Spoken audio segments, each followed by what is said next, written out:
Welcome everyone to Ironbiddle, the show where we look at the Targetbiddle database, which is very reliable, very fast, and hopefully provides great user experience. So let me collect my thoughts because we are going to dive deeper into compaction today. Okay, so short summary. The heart of Targetbiddle is the log-structured merge tree, a persistent data structure which is stored on disk and which is modified by two processes. One process to mutate the data structure just appends more data on top of the data structure. And the general rule with accessing LSM3 is that newer data takes precedence over the old data. So if you want to update something in LSM3, instead of going inside the tree and actually mutating the data, you just append new data on top and say, hey, okay, please look first at this fresh data and forget about old data. The second process which mutates LSM3 is compaction.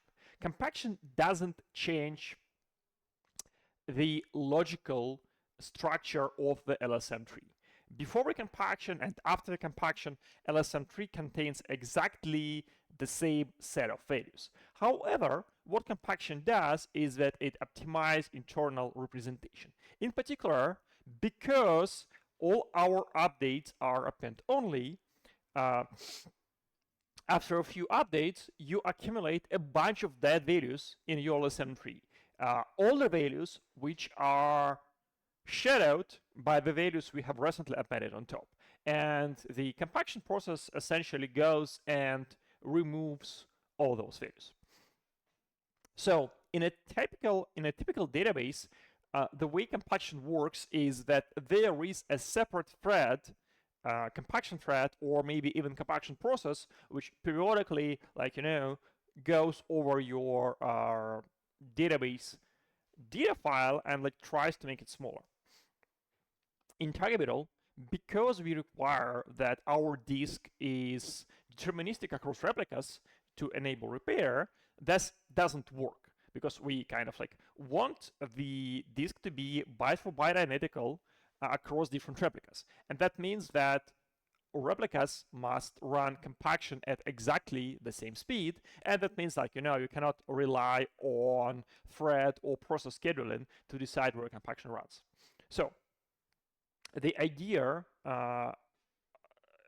for doing this in Traversal is to say that compaction is done as a series of rounds. So kind of like one round is like one kind of like completed amount of compaction work, which compacts LSM tree just enough so that you could add 250,000 transfers to it. Now, each round is just by definition limited to 32 requests. So when Traversal processes a request, there is, like, a compaction round, compaction bar processing concurrently with request processing. And when you process a request whose sequence number is divisible by 32, that means that you exactly finish the round of compaction. So the goal of compaction is pretty clear. Within these 32 so-called bits, we need to do like bounded but complete amount of compaction work. And specifically, what we need is that for each level, we need to make sure that this level contains space to accommodate just a single new table.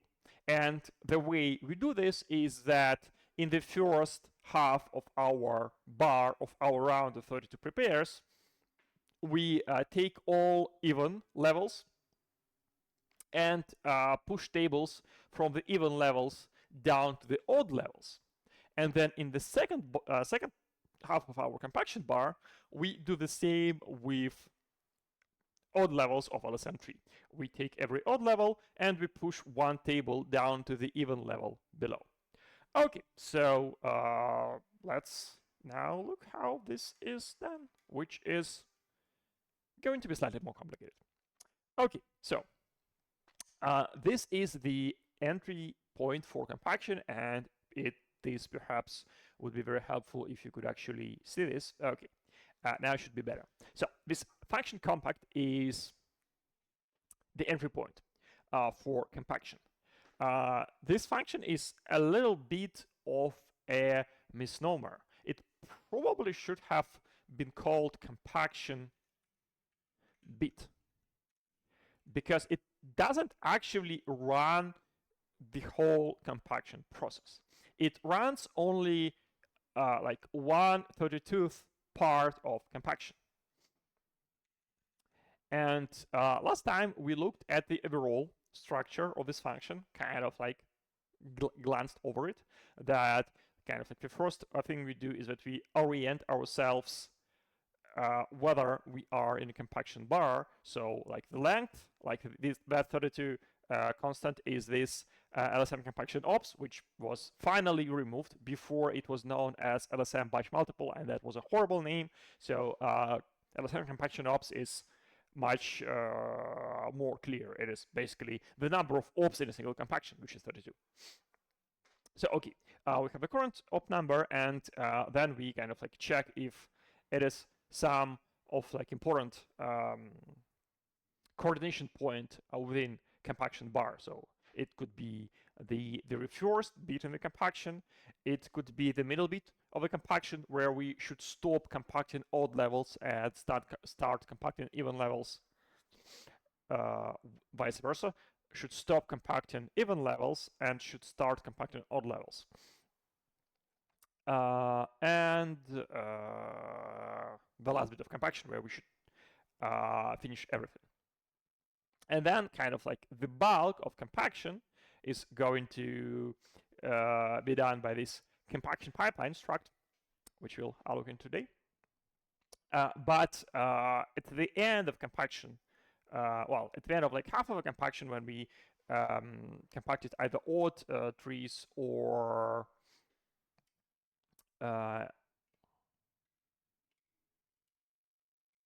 either odd trees or even trees, as a result, we are going to create some amount of tables. And then we need to append our tables to our manifest log. Manifest log, as a reminder, is a data structure on disk which describes meta information about our LSM tree. What are the tables and, okay, let me actually do this reset zoom, but font size. Okay, yeah, this is better. One more time. Yeah, so manifest log records for each table which level it belongs to. And kind of like as a process of compaction, as a result, we get a series of events which says, hey, let's remove this table from this level, but instead let's add that table to that level. So after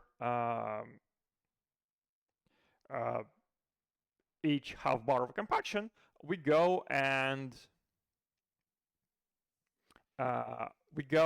write the resulting tables to the manifest log. Okay, so let's do the hard thing and let's try to figure out how compaction bait works. Okay, so we have to run compaction for the entire forest, so for many trees and for each level in those trees. This is the number of a bit corresponding to number of a bit. That sounds cool. That's somehow very very fitting to our iron needle show. Okay, so we take the number of a bit, and because this is synchronous operation, because this is going to read and write data blocks, and in fact this is actually the primary thing which is going to read and write data blocks in our database, we pass a callback in which is going to be invoked once we did all the required work. Okay, and let's see what we are doing here. So compaction itself is going to be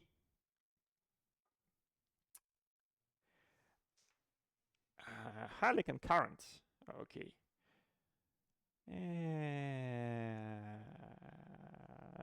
Okay, I think I'm not quite ready to explain this. Well, let me be more sincere. I'm not quite ready to understand all that. So let's just like try to read the code as it goes, and then maybe the whole picture will become clear. Okay. So probably let's, again, this is kind of like explicit asynchronous operation in the sense that compaction is split over 32 bits, and kind of like logically, like, you know, it goes from first bit to second bit to the third bit, but physically, the way we implement it, this is like the entire compaction, and this is our op number. So, like, you know, when you read this code, you need to like mentally follow the order. So let's see that we are starting compaction. So we are actually on the first compaction bit, and well, actually this is important. Oh, right, yeah. So compaction bit is compaction op modulo the length, like the LSM compaction ops.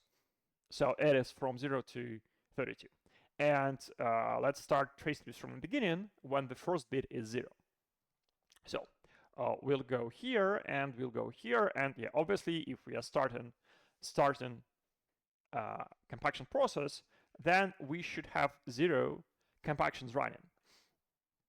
And well, presumably this compactions, which contains compaction info, is what's going to count running compactions. As usual, a target middle, everything is statically allocated. There is no dynamic memory allocation, so everything needs to have some fixed bound. And perhaps it would help us to understand the overall structure if we figure out like what is the bound here? What is the compaction count? How many compactions could we run at the same time. And that actually feels slightly wrong to me. So forest tree infos is how many trees we have in our forest, where like a tree is a single LSM tree. And then LSM levels is how many levels in each tree we have. And LSM levels is just 6, I think. So it's, well, 7. This is surprising. I've said 6 so many times. Well, again, kind of like number of the bits. 7 levels. Okay, so but again, because we first compact odd levels and then we compact even levels, probably this should be divided by 2, but well, maybe it doesn't need to be divided by 2. Well, let's figure out. Okay, we were looking at compaction bit, and we are here.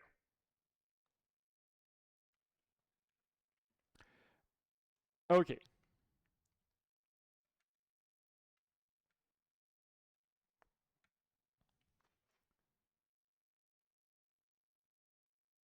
Okay, do we need to look inside this function? Well,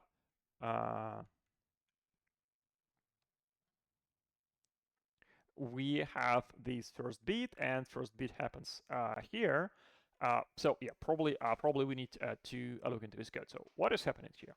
For each of our LSM levels, and for each of our trees,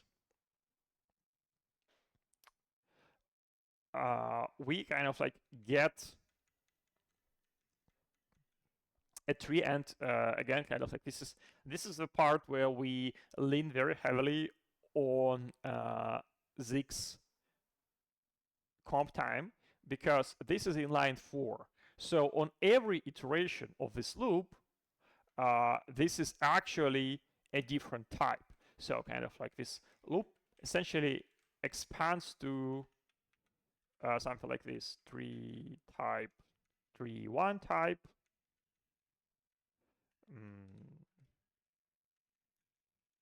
tree 2 type, etc., etc. So if you look at this tree 4 ID function, well, let's look at it here.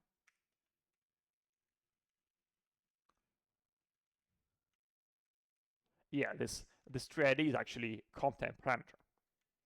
So okay, we get this tree, and we get compaction stored in that tree. So let's open tree and look at compactions. So okay, this is the actual memory of compaction. So those compactions here are kind of like, there's like pointers to active compactions. But the actual memory for compactions themselves is stored inside the tree. So each tree contains LSM level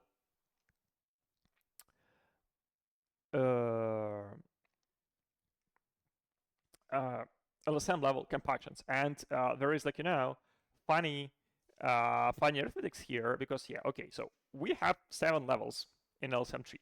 That means that we have 7 levels on disk. But remember, on top of our disk, there is also the in-memory state. And actually, the process of transferring this in-memory state, memory table, to disk is also compaction. That's kind of like, this like special level of compaction where we compact from memory layer to layer 0.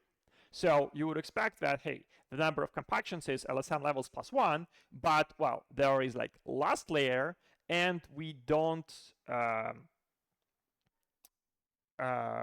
compact it anywhere. So here, like the index of compaction is the layer you are compacting into. So the 0 of compaction is compaction from in memory to disk. And compaction from in-memory to disk is like basically just writing our mem table straight to the disk. Okay, so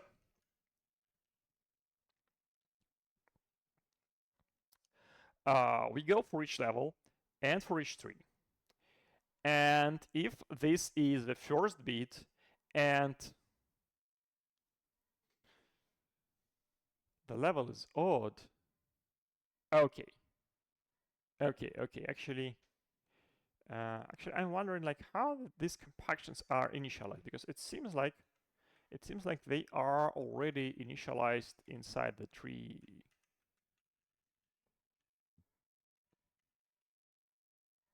Okay. Okay, then let's actually, let's take a pause there, because like, here, like we take compaction and we like immediately start looking at this. And this raises the question like, where do we initialize this? And well, apparently, yes, compactions are initialized right in the beginning, right when we initialize the tree. So we essentially statically initialize them. And how do we do this? Well, we initialize compaction, and each compaction has two levels. There is level A and level B. So level A is where we are compacting from, and level B is where we are compacting into. So compaction 0 will have, as I just explained, level B equal 0. Okay, so I kind of like starting to understand this a little bit, which is hopefully I should be able to do, because well, I work at Targetable, but hopefully you are getting the glimpse of this as well. Okay, so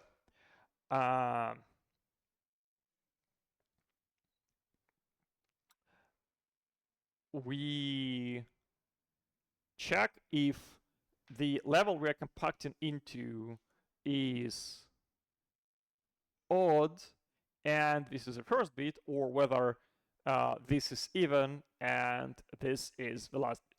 Okay, so this actually means that I have lied to you, because what looks like, okay, so we have like 7 levels, and the compaction is we compact.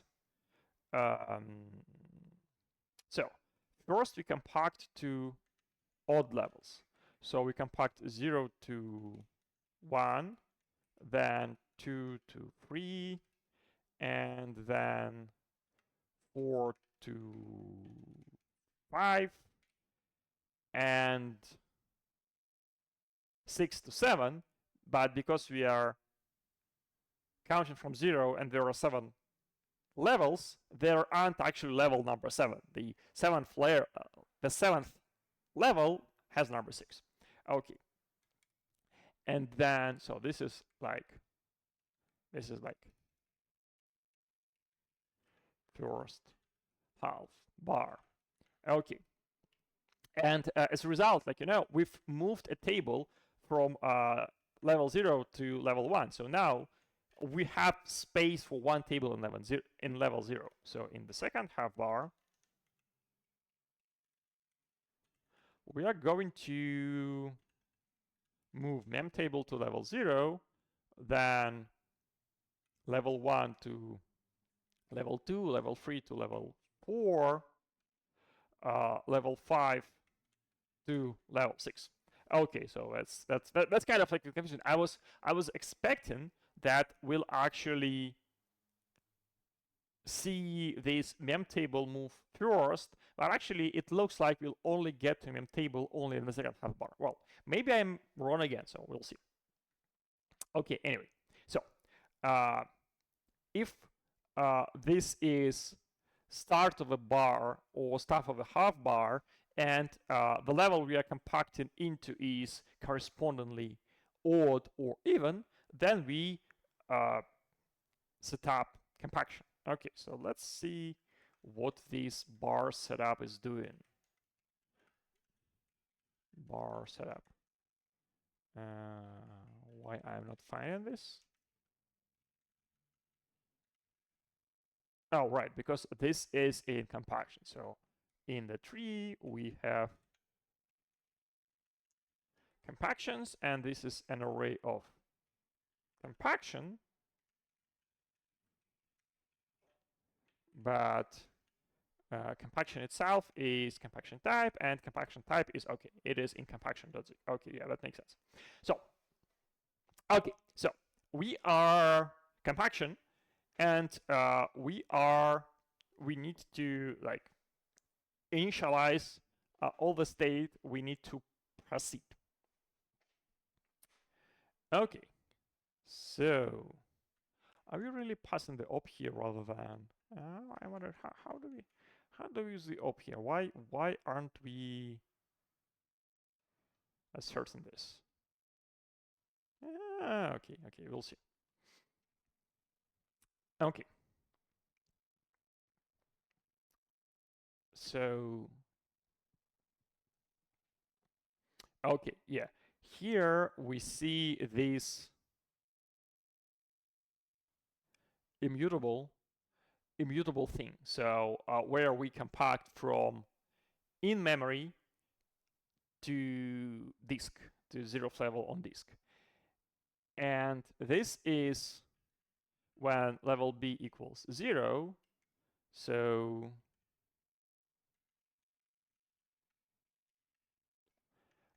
this is going to be not this, but okay. Yeah, this is going to be actually the start of the second half bar. But okay, yeah, maybe let's start with this, because it's kind of like simpler to think in terms of compaction in memory table to understand like where the data comes from. Okay, so what do we have here? Well, we have table immutable, which is a field of a tree.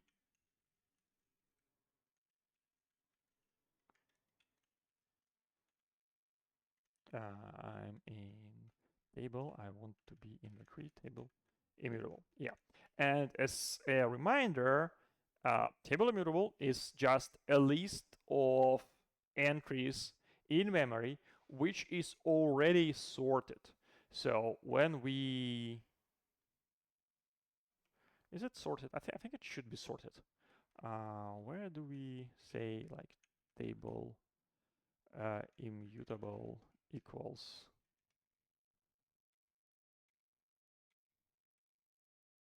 Okay, this is not it, and this is also not it. Where do we swap table immutable and table immutable? Does it happen in the forest? Well, let's see state machine compact, which is the entry in this whole thing. Then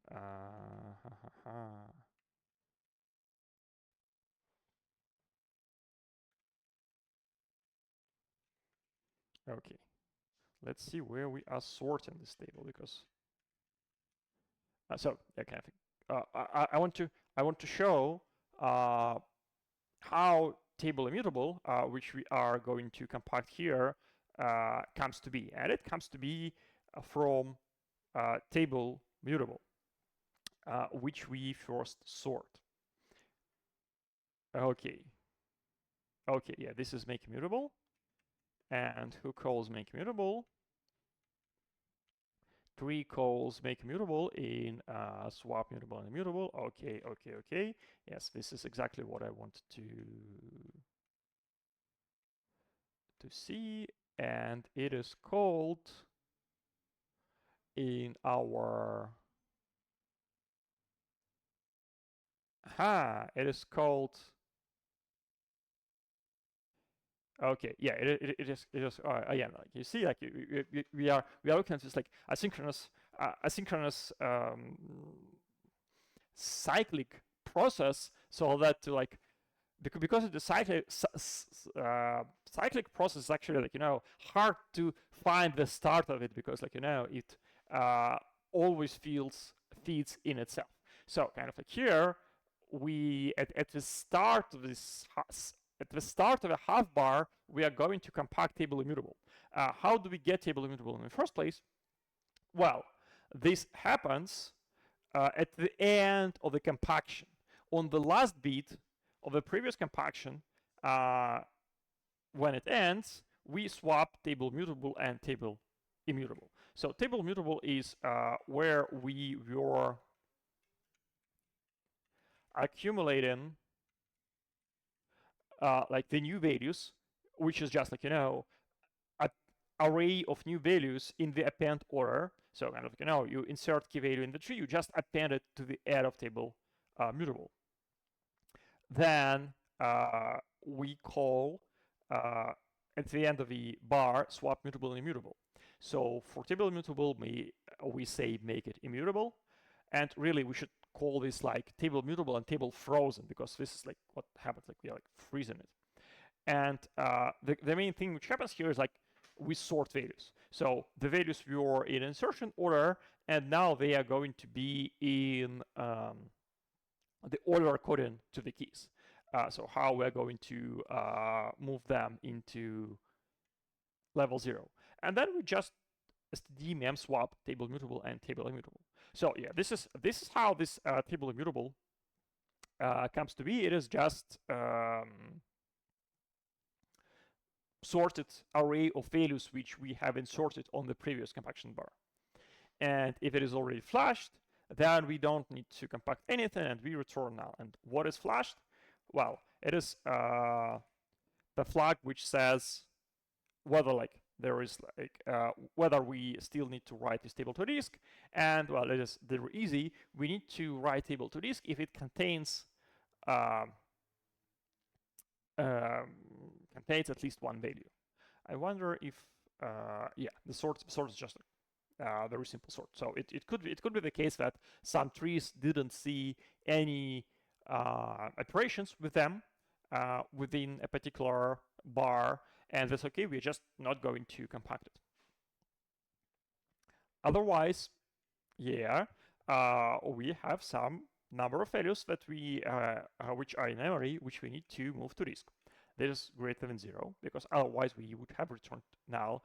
And this is less than table value count max.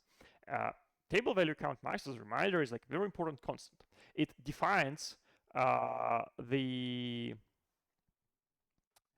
size of all our tables on disk. So all our table, like okay, let me say it this way. So again, everything happens according to this measure of 32 bits. For 32 bits, you are accumulating certain amount of values in your in-memory table. And because there are only 32 prepares, and each prepare is limited in size, there is an upper bound on the number of values which you could append to your table within this period of time, and that is like 250,000 transfers. And this 250,000 transfers forms an in-memory table. And the design constraint we chose is that all tables are going to be approximately the same size. So this 250,000 is not only the limit for the size of the in-memory table, but it actually is the limit on all the other tables. And generally, we will try to keep tables as full as possible. So we try to pack 250,000 entries into each of the tables. So okay. So yeah, we need to compact these many values. Now, okay, this is like very interesting. So what is kind of like compaction? We take one table from level A, and then we take a bunch of tables from level B.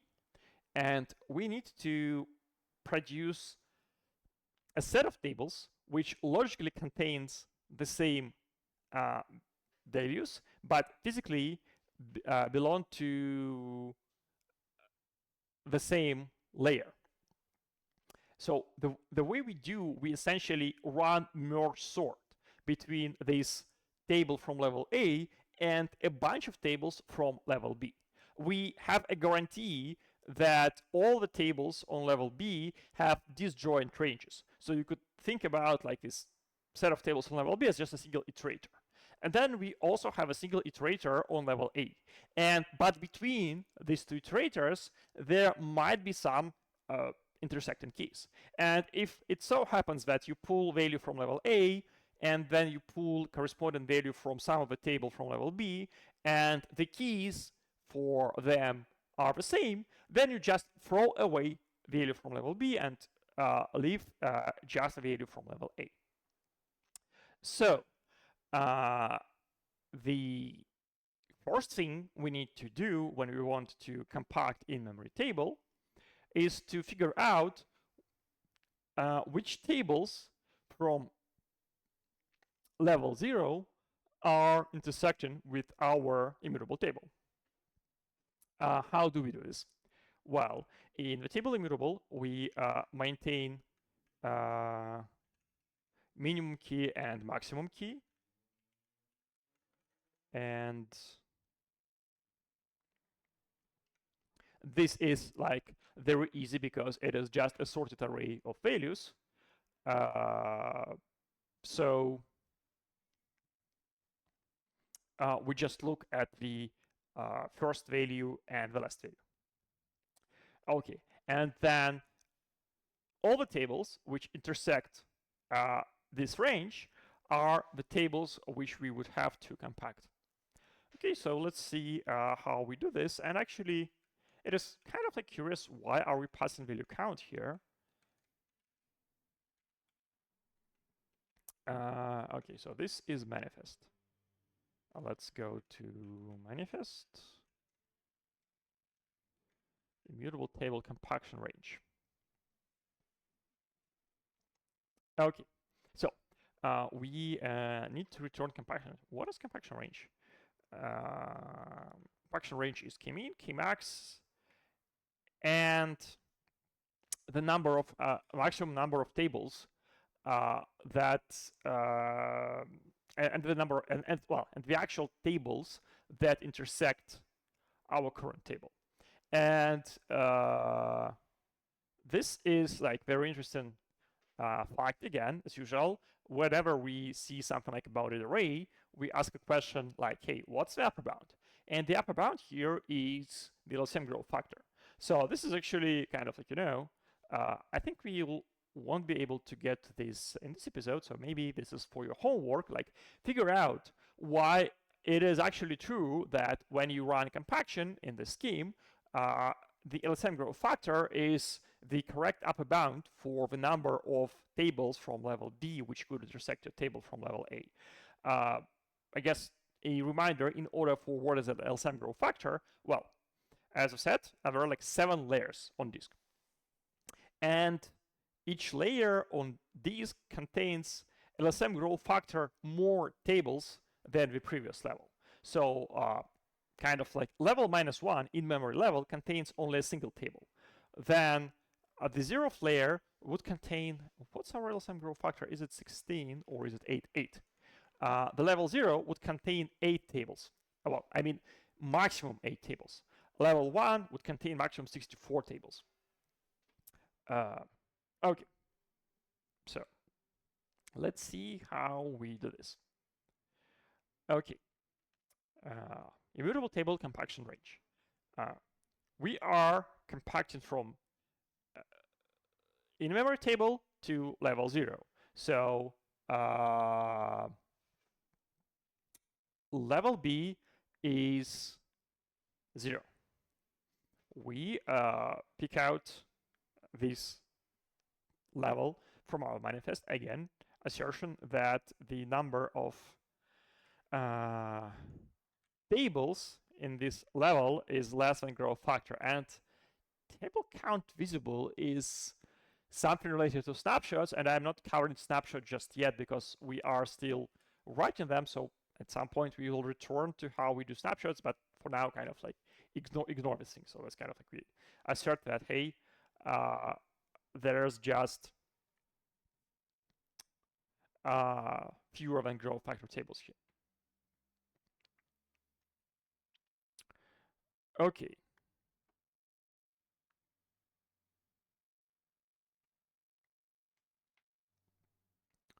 So then we go and look for tables overlapping with key range.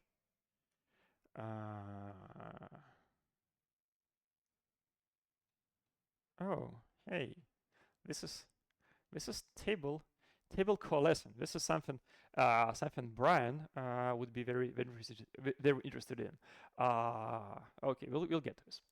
But okay, let's see. Oh, right. Okay, I think I get what it is doing. So okay, I would have to actually start drawing something here, probably. Let me open our illustrations. No, I don't want to do this. If you're curious, this is one of the consensus. No, this is not also it. This is one of the consensus bugs I was help debugging this week. Okay, so we have our level A, and we have level B. And there are like, let's say we have a picture like this. So we have 3 tables intersecting between a level A and level B. And here is like a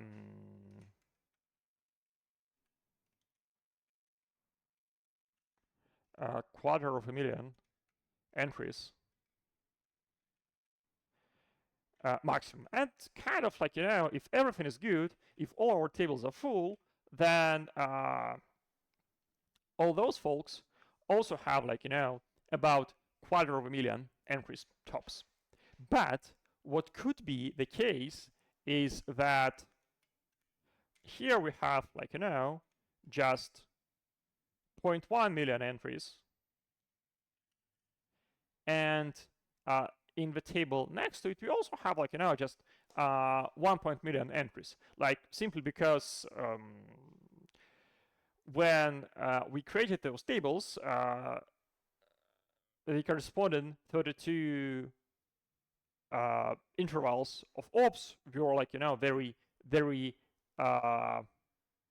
underutilized. So our message has a maximum size, and if you pack the message full of transfers, you get 250,000 new transfers. But if you send just like a single transfer in every message, then you get like, very few entries. So this picture also is possible. And it would actually be cool if during compaction we somehow like merge those 2 tables into one table which contains like 0.2 million entries. And this is exactly what we are going to do right now. So I think we are going to find this set of like intersecting tables and then try to opportunistically extend it to the left to the right if we see that we might squash together some of the almost empty tables.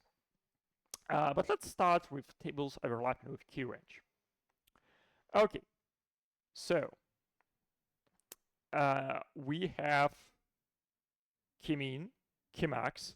We want to find all the tables which overlap with this key mean, key max in the corresponding level, and we want to return at most this level of tables. And yeah, we return null if that is more than that. And at the call side, we actually check that this is null now. So this is assertion that this is null now. Okay. So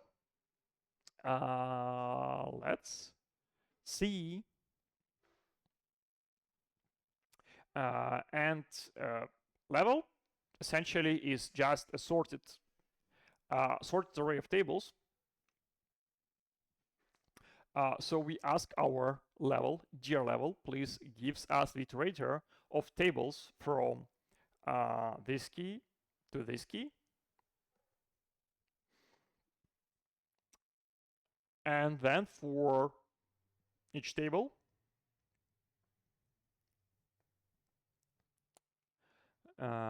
we check what is this range? Oh, right. So for overlap range, we actually return not just. Okay, I was like slightly a bit confused, but like, hey, we kind of like passing k-min, k-max here, and we seem to return it here, but actually this is different. So this is kind of like, you know, the overlap we are looking for, we are seeking, and this is the overlap we actually have. So it might be the case that kind of like we could, because we know the ranges of all the tables, we might actually make this overlap range smaller. Okay, perfect. So we start initializing our range with like input k-min, k-max.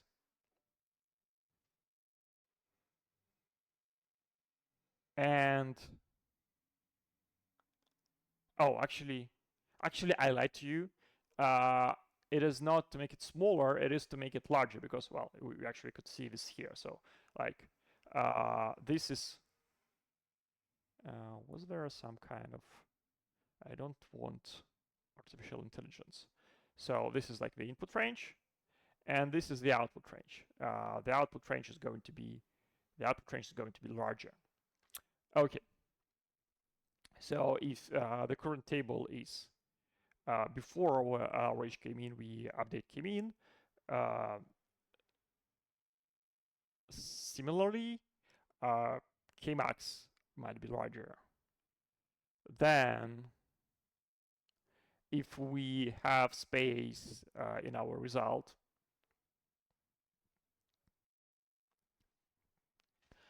then we append a table.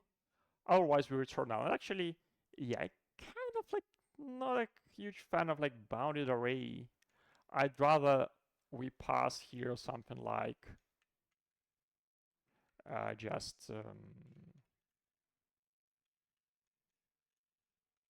just pass the slice, the output slice of table info references, so that caller is responsible for managing memory in the way we like it, but well, doesn't really matter here. Okay, so that seems pretty simple. I guess we should also look at the iterator, but that again should be relatively straightforward. So we, no, maybe not. So as a reminder, the tables are stored inside the manifest level. We store tables in the so-called sorted segmented array data structure.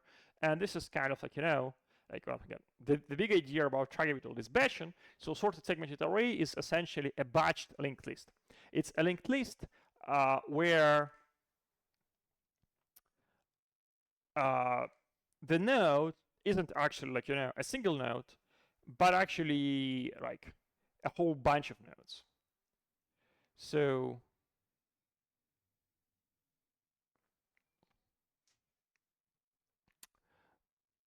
the way, well, how do we do this actually? So okay, what is the start? Okay, so we have like this linked list of nodes, which contains table info, where each table info contains a range, so k-min, k-max, and we want to find the starting node, which intersects with k-min, k-max, which should be, what is target? Okay, yeah.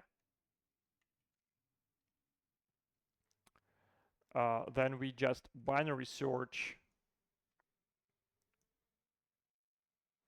for k-min.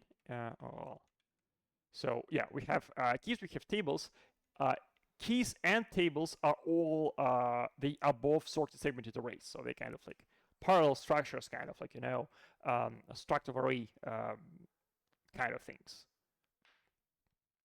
Okay, we go and we look for index in this in the sorted segment array of keys, and that is just binary search. So we start from 0, maximum number of nodes is like node count, and then we go to the mid node. We look at the key from this node, and what is key from node here? Because each node should be an array. Okay,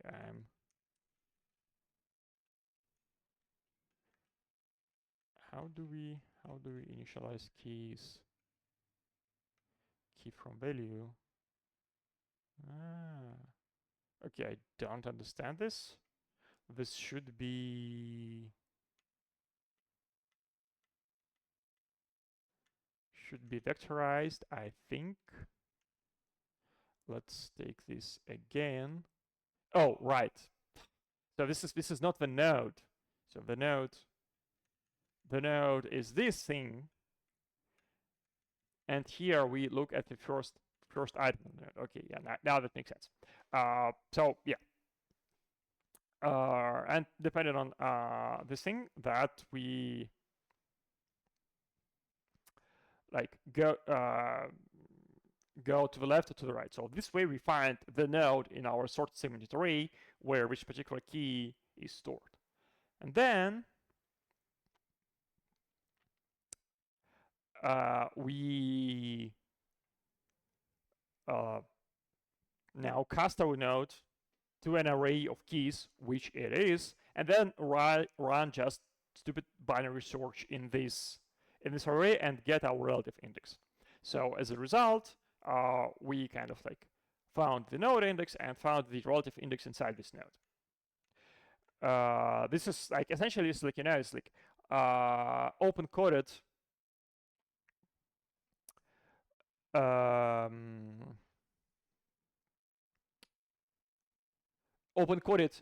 B tree with just like 2 levels. Okay. So unwinding back, this is like how we find the start of our iterator over tables in a level which intersect the given key range, and then we create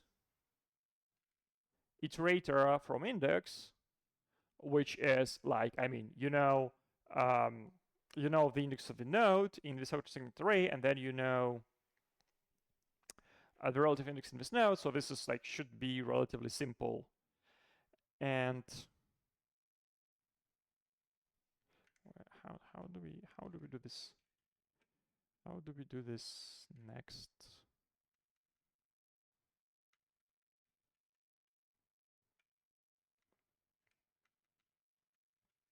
So we can. Okay, this is actually. This feels sort of stupid because here we get absolute index, and then here we get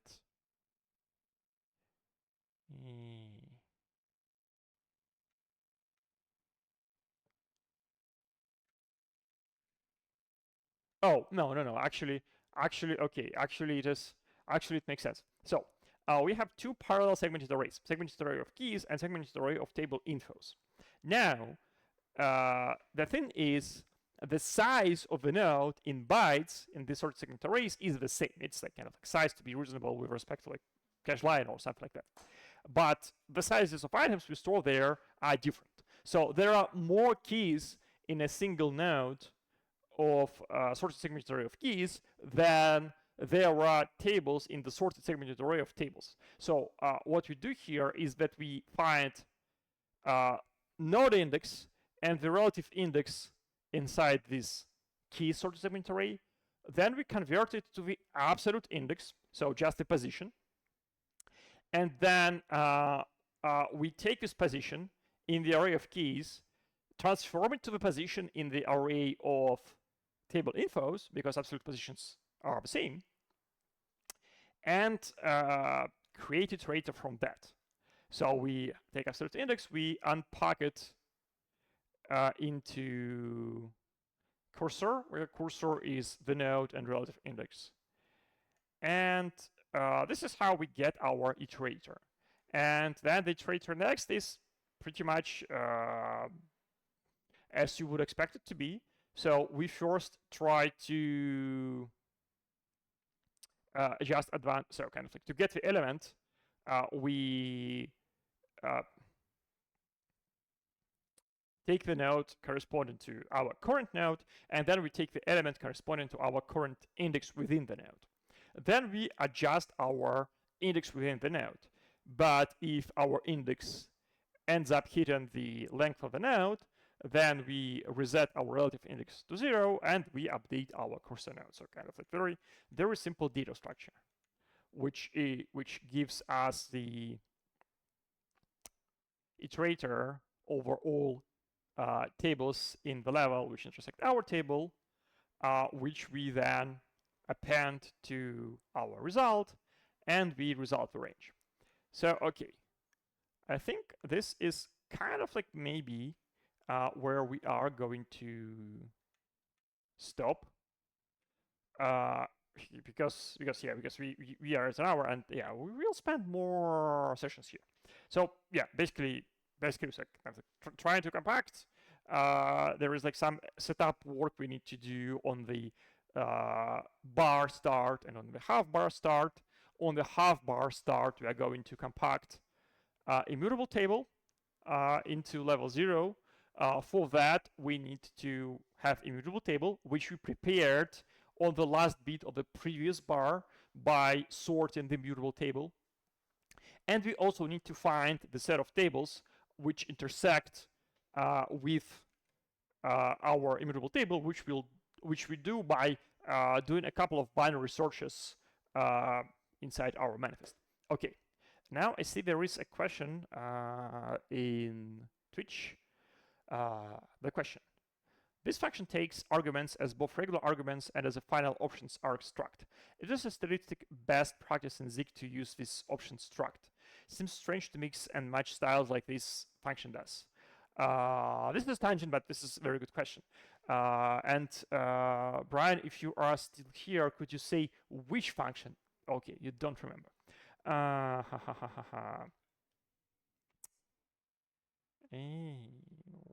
Where we are? Okay, let's try to. Yeah, I should have caught this question later earlier. Let's quickly look at this. So it is not compact. Then maybe it is a bit. It's not a bit. Then maybe it is bar setup. Well, it is not bar setup.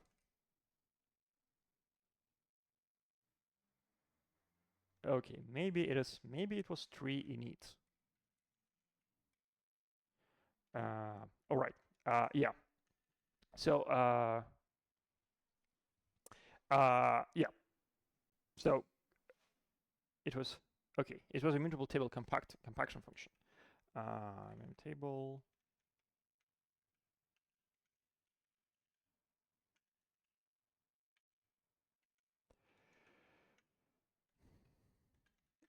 Table memory. Compact.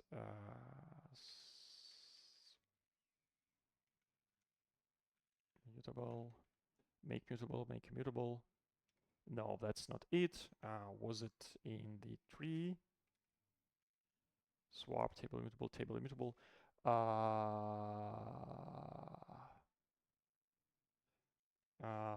Compaction.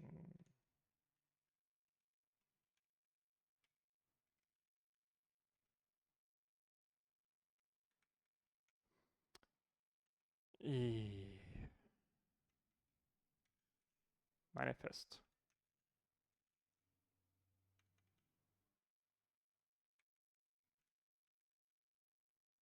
Yes, this one. Okay, yeah, perfect. Yeah, the question. So like, why are we like doing this like this? Like, why we are passing k-mean and k-max as named arguments, and then we pass value count as like options. And yeah, this feels like a bug to me. It really should be this, because that's kind of like maybe actually not. So yeah, the general rule here is that if the arguments are of the same type, you want to pass them as keyword arguments using this options pattern, because that prevents you from, like, just mixing up the order of arguments. And from this point of view, yeah, like passing k-mean and k-max just makes sense. Maybe the exception here is that for k-mean and k-max, the order is like pretty much like obvious. Like, you, of course, like who would pass the maximum argument first and the minimum argument second. And the second thing is that it is like very easy to assert that you do not mix them up. You just say that like k-mean less than equal than k-max, because, like, if there is one place where you mix the order up, it will trip up every single time. So in this sense, this is maybe not really required, although probably it would have been better to say something like this.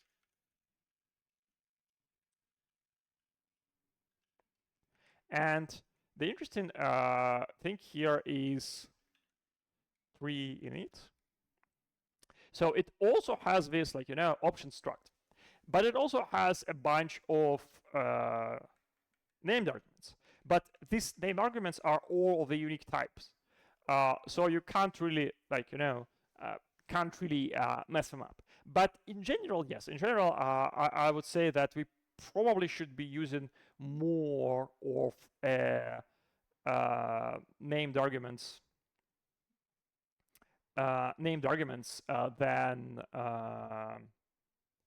position arguments. And yes, kind of like something I kept implicit is that there's actually aren't, first-class syntax support for named arguments in Zeek. But, like, you could say that your argument is just a struct, and then the struct has, like, default values. So you could say something like this. And then at the call side,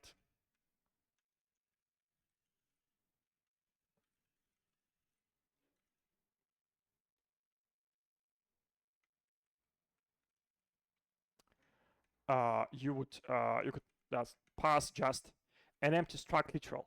That's actually, like, that's actually one interesting